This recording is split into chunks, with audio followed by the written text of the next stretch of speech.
d'air pur et d'eau fraîche, un oiseau. Chers amis du 4 heures de sourire au quotidien, bonjour. Ah, voler, voler comme un oiseau, quelle liberté. Ah, planer. Ah, ta la la la la. Ah oui, que c'est beau de voir les oiseaux voltiger dans l'air en toute liberté. Ah, si on pouvait les accompagner quand même, ça serait bien. Ah, mes chers amis, on se voit pour la dernière fois cette semaine, car pendant 2 jours, je m'en vais en séminaire avec mes collègues qui racontent des histoires à 4 heures. Ah ah. Enfin, on se retrouvera lundi. Ça va? En attendant, allons voir notre histoire du jour. Alors, qu'a-t-on comme histoire? Qu'as-tu livre magique à me donner? Oh, fais comme l'oiseau, l'histoire de Icare. Icare avait grandi parmi les inventions de son père Dédale, célèbre artisan de Crète. La plus fameuse de ses créations avait permis à la reine Pasiphae de séduire un taureau, revêtant pour cela le faux costume d'une belle génisse.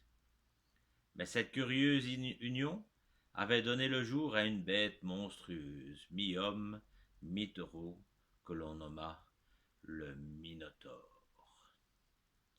Minos, roi de Crète, se sentit humilié par l'abominable fruit de la trahison de son épouse. Il en conçut une immense honte et voulut dissimuler l'horrible animal.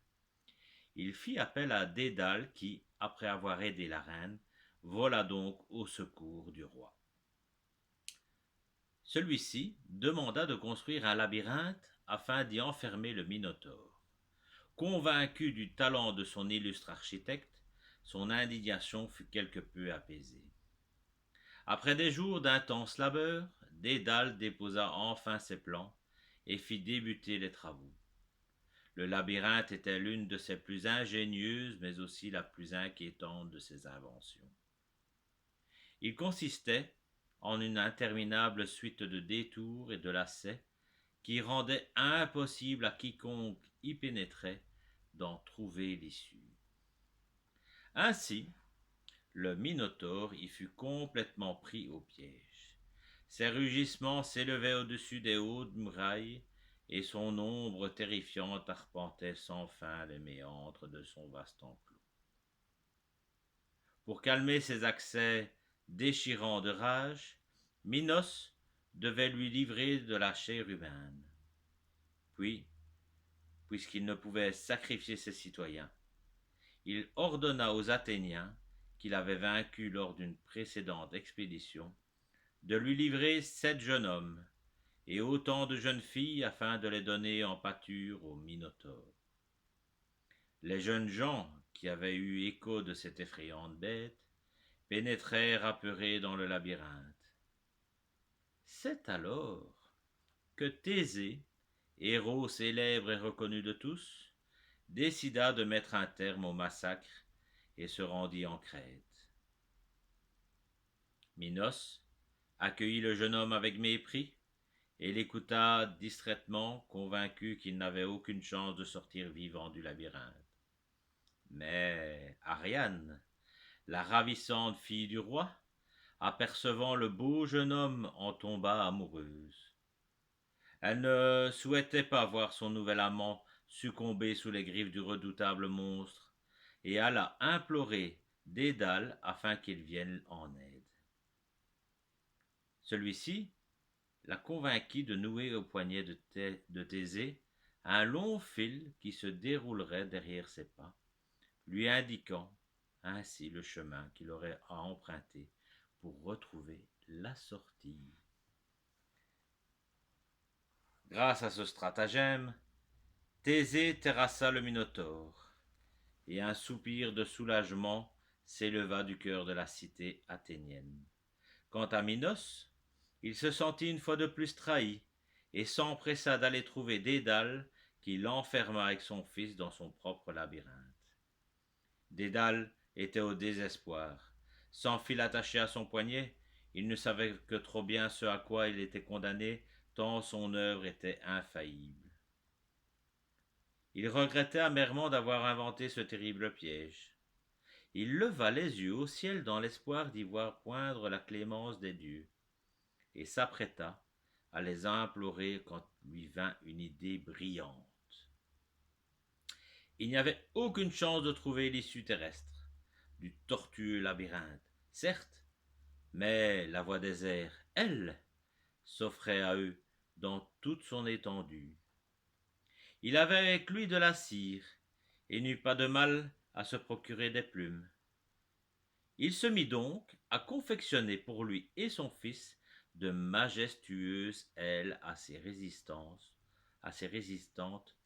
pour les soulever de terre. Après les avoir fixées sur le dos d'Icare, il prit son visage dans ses mains et lui dit: Mon fils, écoute les sages. Écoute les sages conseils de ton père, afin de mener au mieux notre évasion.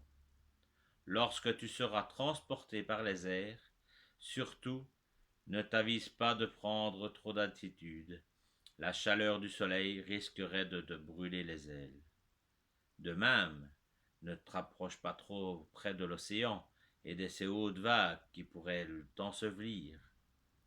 Exalté, Icare piaffait d'impatience, car comme la plupart d'entre nous, il avait maintes fois rêvé de fendre les airs comme un oiseau. Ils s'élancèrent hors du labyrinthe et atteignirent le ciel grâce à leurs ailes amples et légères.